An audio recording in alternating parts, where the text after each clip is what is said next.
Assalamualaikum guys, ketemu lagi dengan saya Zizi. Dan kali ini sesi ngobrol bareng Mbak Zi dengan sosok istimewa. Siapakah beliau? Monggo.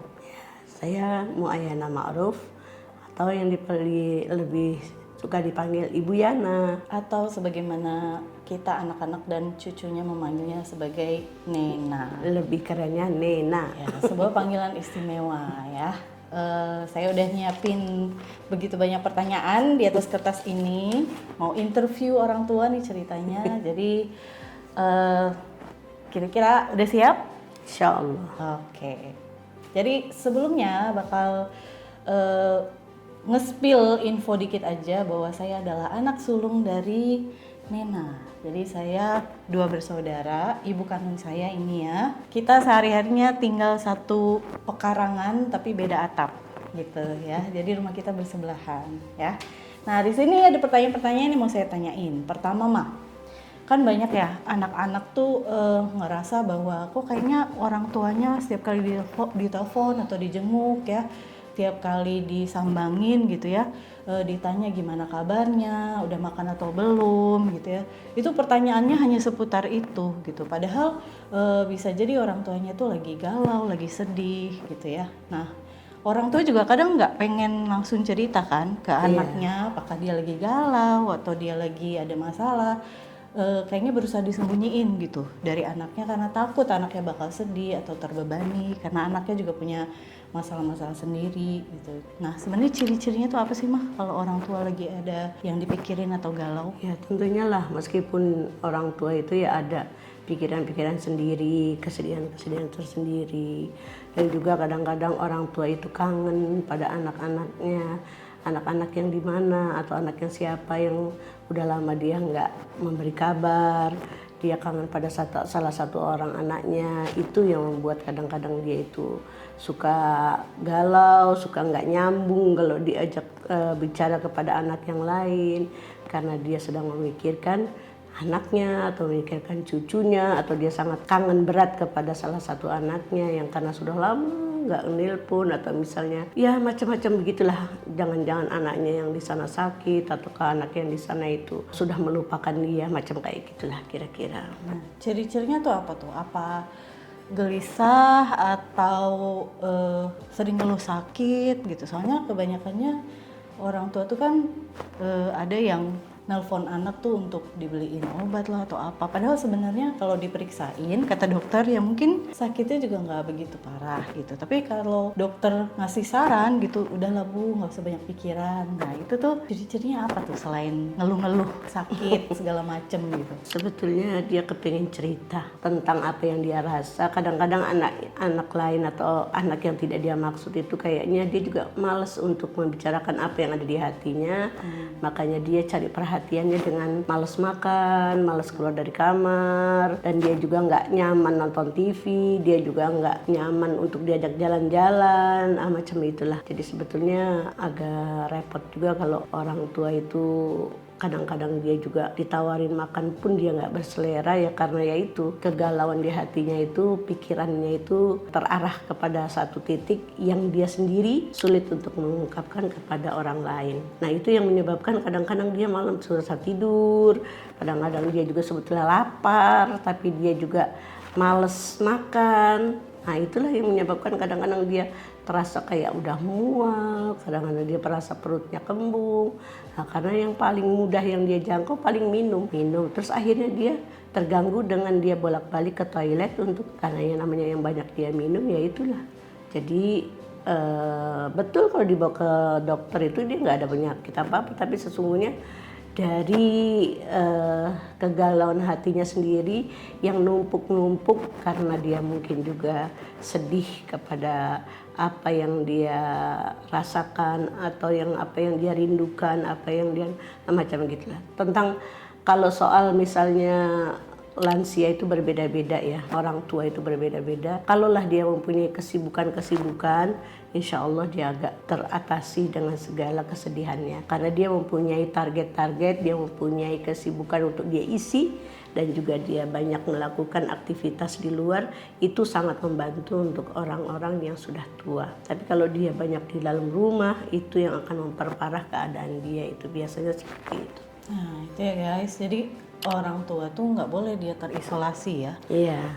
Terkurung dalam rumah, sudahlah sakit, nggak bisa bergerak banyak, terus kesepian, sendirian, nggak ada aktivitas. Makanya penting banget ya ada hobi atau ada circle. Nah ini bahasa gaulnya. Jadi orang tua harus punya circle ya, Mak? Iya, betul. Punya teman-teman, punya sahabat yang mengajak dia keluar untuk ke majelis taklim atau misalnya diajak kemana lah yang ringan-ringan seperti kayak olahraga jalan bareng bersama teman-temannya, atau hanya sekedar jajan keluar kemana, itu sangat membantu sekali untuk menghibur dia. Makanya juga kadang-kadang anak yang suka membatasi, mama jangan ke sana, nanti mama begini, mama jangan ke sana, kemana aja sih orang tua kalau suka keluar. Nah, itu kadang-kadang yang suka orang tua itu sedih, saya kan cuma main ke rumah teman, silaturahmi, kalau di rumah saya sendirian aja gitu kan. Selagi masih bisa jalan, maka kepinginlah silaturahmi, ngobrol bersama temen yang seumuran, itu kan nyaman sekali. Makanya kayaknya penting deh orang-orang tua itu mempunyai sahabat-sahabat, mempunyai teman-teman lama yang masih bisa dihubungi. Makanya juga anak sebetulnya sekali-sekali lah antarkan kepada orang tuanya untuk cari temannya, di mana sih temannya yang membuat dia nyaman, yang membuat dia mempunyai nostalgia yang zaman-zaman dulu, yang merasa kalau dia bergabung lagi itu membangkitkan masa mudanya. Kadang-kadang ceritanya itu ya agak konyol-konyol di masa dia masih sekolah, kayak gitulah. Itu sebetulnya yang membuat semangat hidup orang-orang tua itu lupa dengan umurnya, lupa dengan ngilu-ngilu kakinya, karena ya itu dia terhibur, kepengen makan bakso lagi lah. Kalau di rumah mungkin juga dia males lah makan bakso, tapi karena ada ingatan waktu di sekolah dulu makan bakso teman-temannya itu, jadi dia teringat, ayo makan bakso lagi yuk gitu. Akhirnya macam itulah yang membangkitkan dia semangat. Memang dari penelitian ya guys, orang-orang yang sudah lansia itu kualitas hidupnya itu dipengaruhi oleh persahabatan, pertemanan, dan ikatan yang dekat dengan anggota keluarga. Semakin mereka punya lingkungan pergaulan dan sosial yang baik, umurnya bisa lebih panjang dan berkualitas gitu. Jangan cuma umur panjang aja tapi ternyata sakit-sakitan gitu ya. Seharusnya kita harus menjaga orang tua kita supaya mereka panjang umur, penuh berkah, manfaat, dan bahagia gitu ya. Iya, betul. Jadi sebetulnya yang disedihkan orang tua itu kalaulah rumah anak-anaknya itu berhimpitan dekat-dekat, tapi sesungguhnya tetap aja orang tua itu kesepian. Karena apa?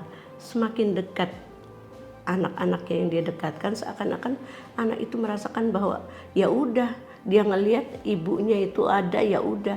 Padahal ibunya itu butuh diajak bicara, terus diperhatikan, ajak makan bareng, meskipun lah hanya nasi bungkus, makanlah riungan di situ sama orang tuanya. Anggaplah walau ibunya itu istilahnya sudah lemah, anggap penting lah hiburan-hiburan kecil, makan gorengan bareng di hadapannya sambil bercanda. Jangan seakan-akan orang tua itu yang apalagi kalau dia sudah menderita sakit, dianggap kayaknya hanya tinggal bunga bale, yang kalau udah tidur aja. Ya udah sekali-sekali udah dilihatin itu, mak bisa tidur mak. Emang orang udah tidur terus. Coba sih kalau dibawa keluar, terus gantian anak cucunya nanyain nenek, itu tentu menyenangkan sekali. Jangan dibuat orang tua itu anak cucunya hiruk pikuk tapi dia dalam kesepian, karena dia nggak diajak bicara, dia nggak diajak ngomong. Kadang-kadang orang tua itu suka lupa kan, tadi dia udah nanya, tadi dia udah ngomong begini, dia udah lupa, balik-balik lagi dia tanya lagi. Nah anak itu, yang anak-anak muda yang tadi kan udah ditanyain, kok ditanyain lagi.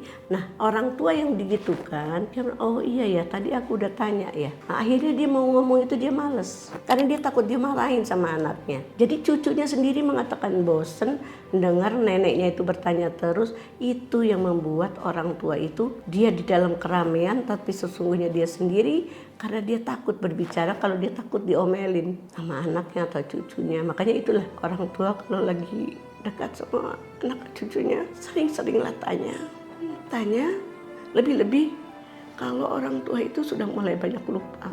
Tanyain, pancing-pancing supaya dia membicara. Pandanglah matanya, ciumlah tangannya. Karena udah berapa lama anak-anak cucunya nggak pernah mencium tangannya. Itu yang dia rindukan sebetulnya. Kadang-kadang orang tua itu, dia tuh ngumpulin anak cucu. Tapi anak cucunya itu masing-masing bawa HP. Duduk sekitar situ, dalam rumah tidak terlalu besar. Tapi masing-masing memegang HP. Masing di dunianya sendiri. Anak tidak menyapa mamanya yang ada dekat dia nganggap oh ya udah ngelihat ibunya udah duduk di situ ya udah makan mah ya udah putus sampai situ, pancing lah karena orang tua itu kangen, ingin ditanggap bicaranya, ingin dia cerita hal-hal yang lucu-lucu. Mah dulu aku kalau kecil gimana sih mah, itu sebetulnya dia dibangkitkan lagi ingatan dia. Jangan orang tua itu dibiarkan, kasihan orang tua yang saya tahu itu. Kalau dia lagi dalam keramaian dia duduk sendiri. Kalau dia nanya, nenek ini berisik banget nanyanya. Maklumlah kalau telinganya sudah kurang dengar, berarti intonasi bicaranya kan udah keras. Tapi anak mengatakan, jangan keras-keras ngomong, berisik nek, malu nek sama orang. Nah itulah, itu sebetulnya kan udah dosa kalau anak seperti itu. Tapi akhirnya si nenek diem, lama-lama diem. Dan dia lupa dengan bicara. Bahkan dia mau bicara pun dia takut kalau dia disalahin. Karena bukan dia takut disalahin karena apa? Dia takut anak itu berdosa. Jangan sampai anakku membentak. Karena itu akan dosa buat anakku. Tapi memang jadi dia menyalahkan dirinya. Oh aku salah ya. Aku salah ya. Seperti itulah. Alhamdulillah saat ini ya Nena belum sampai kayak gitu. Tapi banyak sekali orang-orang tua saya temukan itu seperti itu. Kalau diajak bicara itu dia suka belum apa-apa itu sudah nangis karena gak ada yang mau menanggapi dia kalau dia itu kepingin diajak ngobrol, kepingin ditanggapi oleh anak, oleh cucunya. Tapi anak cucunya gak sabaran karena ingin memburu apa yang ada di tangannya. Nah seperti itulah. For your information ya teman-teman, mama saya ini juga konselor di rumah konseling.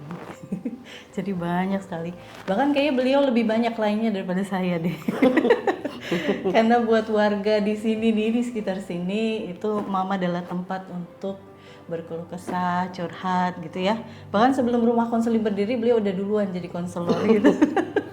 Jadi pengalaman beliau tentang bagaimana dunia rumah tangga dan dunia lansia itu udah hatam gitu ya. Berarti kalau orang tua diem, orang tua nggak bicara, itu justru kita anak-anak dan cucu tuh harus memahami ya bahwa berarti orang tua ini memendam dan sedih gitu ya. Sebetulnya pintar-pintarnya anak lah memancing, mengorek-ngorek apa sebetulnya yang dikepinginin sama orang tua. Sebetulnya orang tua-tua itu sebetulnya dia nggak kenal dengan makanan-makanan yang baru-baru ini. Karena sama sekarang itu kan istilahnya makanan atau buah-buahan yang tidak biasa mereka makan zaman dahulu. Jadi mereka itu khawatir kalau mereka minta, takut nanti dia belum aja dia minta dia udah takut duluan. Enggak soalnya itu kayaknya udah nggak ada kali sekarang. Apa sih yang nggak ada? Kimpul. Apa itu kimpul? Baru denger loh. Nah itu macam umbi kimpul itu kan makanan zaman dulu, zaman susah lah ya. Kimpul. Nah terus anaknya ya macam kayak gini nggak kenal kan, nggak kenal. Akhirnya mak mana itu ada kimpul? Kayak apa kimpul? Nggak ada, mak carilah mak yang makanan enak aja. Apa sih? Akhirnya udah paling singkong aja ya mak ya, kan udah sering makan singkong. Ada nggak kimpul sih di pasar, ada nggak? Ya nggak ada kali mak. Nah, itu yang dikhawatirkan sama orang tua. Belum apa-apa, belum diusahakan, tapi sudah dikatakan tidak ada. Padahal dia belum tahu. Mungkin juga di pasar ada. Karena segala sesuatu sebetulnya keinginan orang tua itu sederhana, cuma memang tidak dikenal sama anak sekarang. Karena orang tua mintanya makanannya misalnya kalau yang sekarang itu kue apa namanya abug atau kue apa itu katanya apa lagi itu kue abug itu yang dari tepung beras yang pakai ada gula merahnya yang dikukus gitu. Wah apa nih nenek nih maunya apa ya, makanya yang gampang aja mak anu aja ya kue sumpit itu kue apalah begitu. Oh ya udah jadi nggak ada ya nggak ada. Nah itu macam begitulah. Sedikit tips ya teman-teman. Lain kali kalau ngajak orang tua kita mau pergi keluar makan gitu ya atau staycation ya. Staycation itu maksudnya nginep di hotel mah. Itu nggak pas momen mau makannya itu tanyalah orang tua. Jangan sampai orang tua yang justru malah ngikutin selera kita gitu ya. Betul. Atau bisa searching dulu di YouTube kan. Makanya kepengen makan apa maka di situ cari di restoran mana. Jadi nggak bisa juga orang tua ditanya kepengen ke restoran mana karena dia nggak tahu restoran mana. Pertanyaan selanjutnya, apa sih sebenarnya yang orang tua butuhin dari anak-anaknya yang sudah mulai mandiri? Dia sudah mulai bekerja, cari uang sendiri, atau dia sudah menikah gitu ya. Kan orang tua tuh tentunya pasti ya seneng ya ngelihat anaknya itu sudah mentas lah gitu ya. Berhasil berdikari, cari uang sendiri, membangun keluarga sendiri. Tapi sebenarnya apa sih yang orang tua butuhin ketika dia jauh dari anaknya? Apakah butuh kiriman uang atau butuh rumahnya direnov gitu? Apa sebenarnya orang tua butuhin?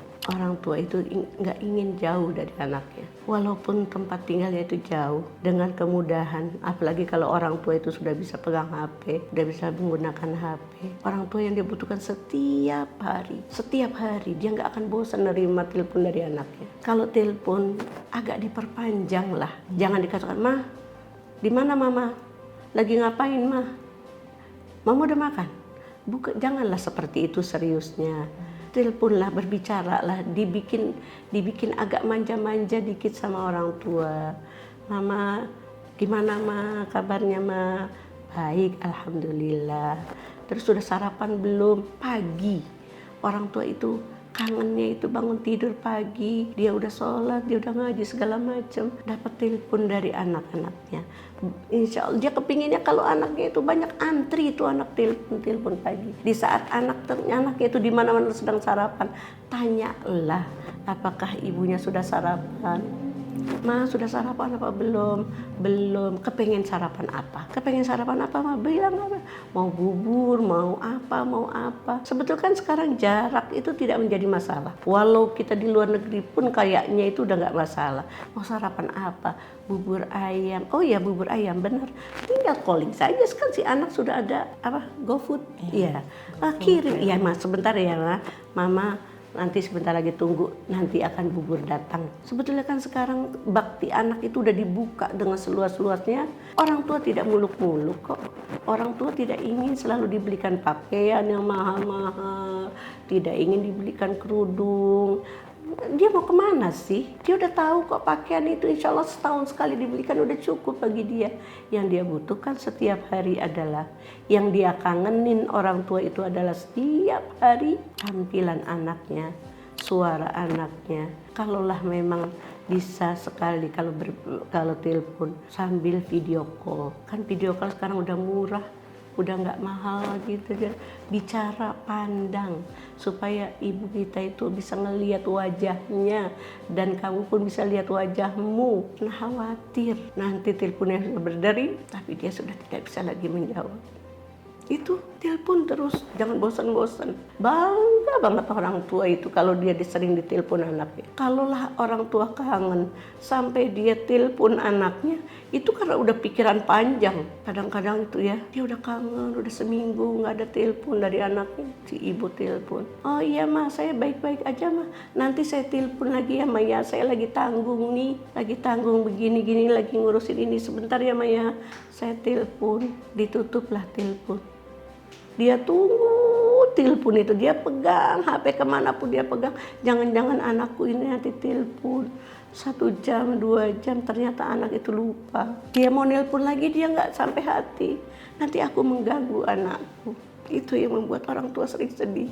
Jawab telepon orang tua itu, minta maaf kalau kita memang selama 1 minggu nggak ngobrol sama orang tua, nggak nanya ke orang tua, minta maaf ya ma ya Allah, iya ma ya Allah maaf begini.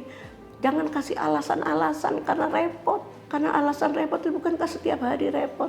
Kecuali kalau lagi benar-benar lagi naik motor, itu kan kalau motor juga bisa nepi. Jawab dulu, berapa lamanya? Hanya 1-2 menit saja. Tuntaskan dulu berbicara, barulah ditutup supaya orang tua itu puas. Benar orang tua kita itu di rumah karena orang tua itu tidak ingin jauh dari anaknya. Ya, buat kalian yang dikit-dikit ngeluh, aku nih overthinking, aku sering galau, aku sering cemas. Pada lansia itu tarafnya itu bisa jadi 5 kali lipat lebih parah gitu, overthinking dan cemasnya gitu. Tapi seringkali mereka pendam sendiri gitu. Jadinya sulit tidur atau sering gelisah ketika lagi tidur, dan itu berdampak pada kesehatannya ya kan. Orang-orang kayak hipertensi atau yang diabetes tuh karena bisa jadi kurangnya istirahat gitu ya. Badannya mungkin hanya duduk gitu ya, paling jalan ringan gitu ya, tapi pikirannya itu bekerja ekstra gitu, dan kebanyakannya adalah cemas tentang keluarganya, anak-anak, cucunya, menantunya gitu ya. Jadi itu ya teman-teman, semoga kita bisa mengambil manfaat dari segala macam yang kita obrolin tadi dengan Mama. Jazakillah khair ya Ma, sudah bersama dengan Zizi di sini ngobrol tentang orang tua dan anak, dan semoga kita digolongkan sebagai anak-anak yang berbakti pada orang tua, yang selalu mendapat ridho orang tua dan ridho Allah Subhanahu wa taala insyaallah. Pamit dulu. Assalamualaikum. Waalaikumsalam warahmatullahi